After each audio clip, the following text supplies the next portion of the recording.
Hello and welcome back. So we have a pot in front of us. You can see some media back here, my hydrogen peroxide, some pots maybe. Yep, you can see the pots. A couple of weeks ago when I was kind of showing the plants, I said I'd put my Sunshine 2.0 in this glass container to see how she would grow. And I have been monitoring the roots. And I don't know if you can see that or not, but my root is not doing well. She is kind of stalling a little bit, just like the Phalaenopsis cakey. She's a little wobbly in there. She's not real secure. So I'm going to take her out, see what's going on. I may put her back into this, just cut off the dead roots. She may be doing perfectly fine. She's a little dusty. She may be doing perfectly fine. I just need to cut off the dead roots, put her back in, leave her alone. Or may end up having to put her in a pot. I have, looks like two of the same size. I thought I got 3 different ones, but in a pot. I may put her on a mount, different kind of mount. So this is a foam that will hold water but dry out quickly, and it's got all these holes that I can kind of maybe set her up in there. I'm not sure. And then of course I've got my strapping materials over here just in case. I've also got the moss just in case I decide to put her in a pot with holes and moss. Haven't decided yet, so let's jump in here, see what we've got going on, and hopefully it's not bad news. So this one I purchased in December of 2021. It's now really the beginning of January. And let me be careful because I do have a root here. But yeah, so you can see I can just kind of pull her out. And they don't actually look too bad. No, actually she's doing better than I thought she was. Okay, maybe I jumped the gun on this one. Maybe she's just doing fine and those older roots were just dying off. But she does have quite a few blackening ones here and quite a few that are coming off. So let's clean her up and see what we're left with and make our decision then. And that moss, I've not been keeping it wet. It is like there's moisture in there, but you can't squeeze it out or anything. So maybe I'm keeping her too wet. I don't know. Let me clean her up and let's see what we've got when we're done. Okay, so here's what we have left.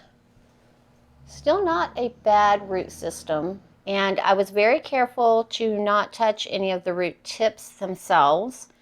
As you can see, we did cut off, I mean, quite a bit, but not as much as I thought I was going to cut off. But I don't think I'm going to put her back into that glass vase. She does have a new root growing here and a new root growing there. And if you remember from my last video, I did say you want to wait for new roots to grow so that if your existing root system decided to fail on you, you had these roots here that can take over. Now, what are we going to do with her? I'm not putting her back into that pot, but I am going to, while I decide, let me spray her down real quick to heal any wounds. She's not, I've cleaned her initially, so it's not for bugs or anything like that. It's just to kind of seal off any wounds that I might have made with all those cuts. So while we're waiting on that, and she's not drying out, let's see. Should we put her in? That pot is going to be too small for her. And then that one would work. And do I want to put her back in moss in here? Or do we want to put her on, let's see, if I put her this way, maybe like that, and then maybe put moss on here, or just leave it open and just water her every day, because I do have one mount that I water every day, so it wouldn't be too much work. And then I could just strap her in right here. Or we could do this and then put some of these roots through here and let her grow out that way. So this right here does stay moist rather long. But how many of these could I fit through here to secure her on here? Let's see. Actually, quite a few. And then she could, no, because then she'd be up against the wall, and those roots would be up against the wall getting crushed, unless I put her somewhere where she was kind of hanging free. Nope, she's not a good candidate for that. I do eventually, though, want to put something on one of these just to test it out, because it is foam. It would be reusing. I get them from my job. And then this. I like the idea of her going kind of on here this way, like that, with the roots spreading out in the back. I kind of like that idea. Put her on a mound of moss. So like I said, she's got more roots and she's a little healthier than I was expecting her to be, but at the same time, I don't want to put her back into that setup. But then I'm afraid if I put her on here, it's going to set her back. You know what? I'm just going to put her back in a pot. And I will put her, I'll put bark and moss, because she is used to being in a more wet environment than just with the bark by itself. And she's got beautiful blooms. I don't want to lose her. So we'll do this one. All right. Leave in the comments down below how you make your decisions on what you're going to plant your ladies in. And you have something in mind and then you have to pivot.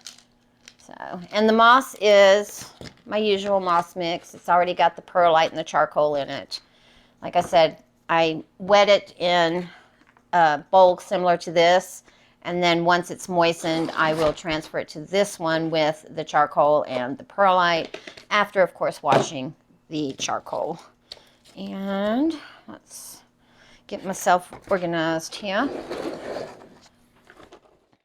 And I know I've done a repotting video earlier, but now that I'm moving all of my ladies out and rearranging everything, now that the living room no longer has the tree in it, I'm discovering things that I don't want to wait on. I want to take care of them now and not wait until spring, which, of course, as we all know, is the ideal time to freshen everybody up and get them going.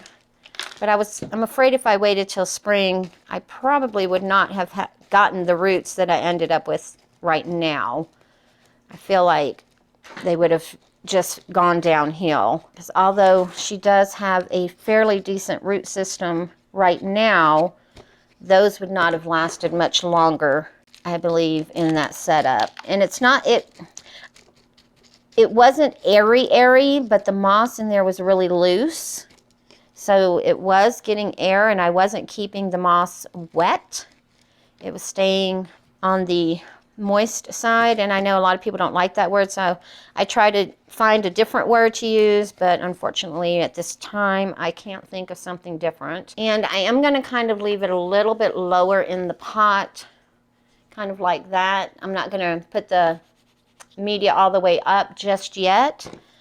This way, maybe encourage, because one of those leaves is really low, and then it would be buried in the media if I bring it up too far. But then if I pull her up higher, then these new roots that are growing might become aerial, and I'm trying to get them to go down into the pot to replace what I'm sure are going to be roots that might not pull through just from the change of media, because she was in moss when I bought her. I put her in moss when I repotted her, and now she's going into a more dry environment with the bark added in. She'll dry out a little bit quicker, and maybe that's what she needs. Maybe that's the key to promoting some more root growth. But do you see this leaf right here?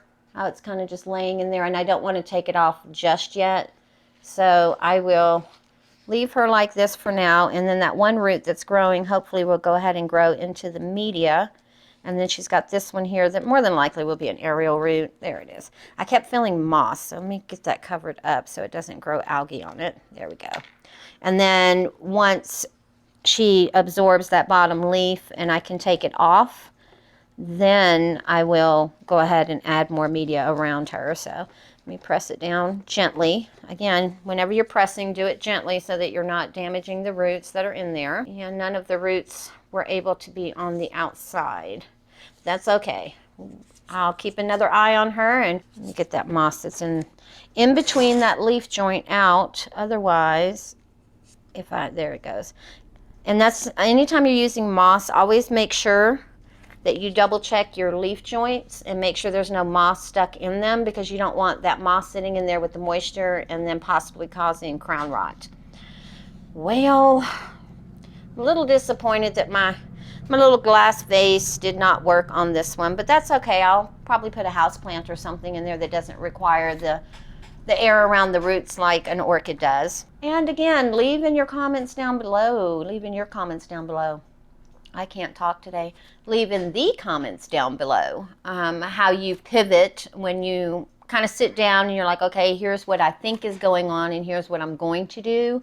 And then you decide, that's not going to work. How do you pivot from that? Like, is it hard for you, or do you find it pretty easy for you to just switch your method?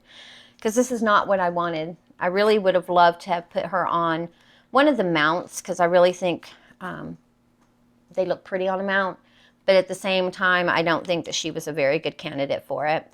And again, with the glass vase, even though the moss was nice and airy and I had the rocks at the bottom to keep it from compacting too much, maybe it wasn't enough air for our Phalaenopsis. Thank you guys for watching. I appreciate it. Go ahead and give the video a thumbs up. Subscribe if you haven't already, and I'll see you on the next one.